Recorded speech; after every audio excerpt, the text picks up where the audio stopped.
The Heisei era of Japan was coming to an end in 2019, and Toei wanted to commemorate the end of the era by creating a film that celebrated the Heisei Kamen Riders, titled Heisei Generations Forever. Compared to the previous Kamen Rider winner films, the writers didn't want to create a simple crossover film. In fact, no one knew what kind of film they wanted to create at first.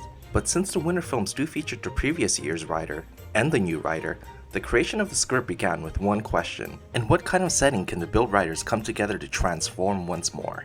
According to producer Naomi Takebe, there were several 7 to 8 hour meetings to discuss the film. The script wasn't even completed when filming began, and it went through as much as 20 revisions during the filming stages. Before filming begins, there is always a purification ceremony on the film set. We usually pray for the safety of staff during the filming, but this time, we talked about having a prayer just for the completion of the script, Shirakura said.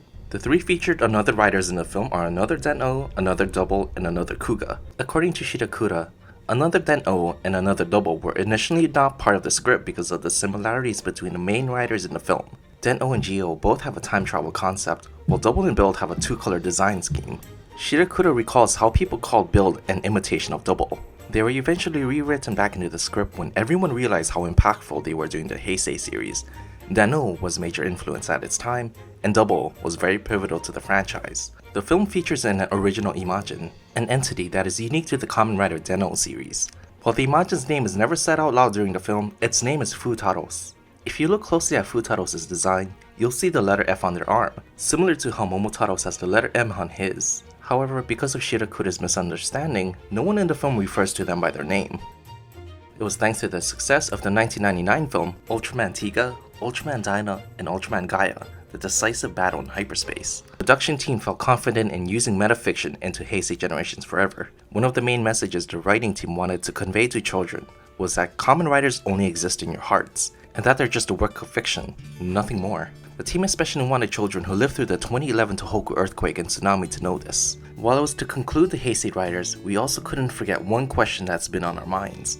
What were the Riders doing on March 11, 2011? The world was in turmoil, yet all the Riders up until O's did nothing to help. The children who watched Riders on TV perhaps felt a cold spot for them somewhere in their hearts, maybe even hatred.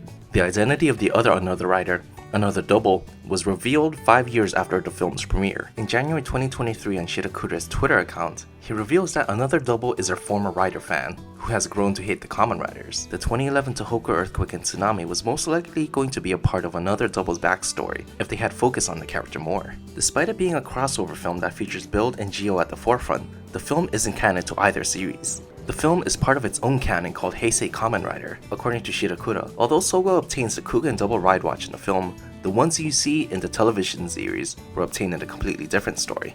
Perhaps the biggest surprise of the film was actor Takeru Sato's cameo in the latter half of the movie. Sato reprises Ryotaro Nogami for the first time in a decade. Sato became one of Japan's most famous actors after his time on Kamen Rider. Unlike most films that use big-name actors to draw in a big audience, Toei did not reveal that the actor would be appearing in the film despite being one of Japan's A-listers. The cameo was even kept secret from the production board. The company wanted the main draw of the film to be on people's love for the Heisei Kamen Riders, and not for a celebrity. To prevent any and all possible leaks, Toei filmed his cameo when the main production crew had a day off. The scene wasn't in any part of the script, nor was it even shown at any advanced screening. Amuse, Sato's agency at the time, wanted the actor to appear only in one scene, and that one scene needed to focus on the actor. According to Yasuko Kobayashi, Sato felt that he was too old to portray the Ryotaro that everyone is familiar with, and because how much time had passed since he portrayed the character, he didn't want to destroy the fans' image of him. Compared to theater experiences around the world, moviegoers in Japan keep silent throughout the film,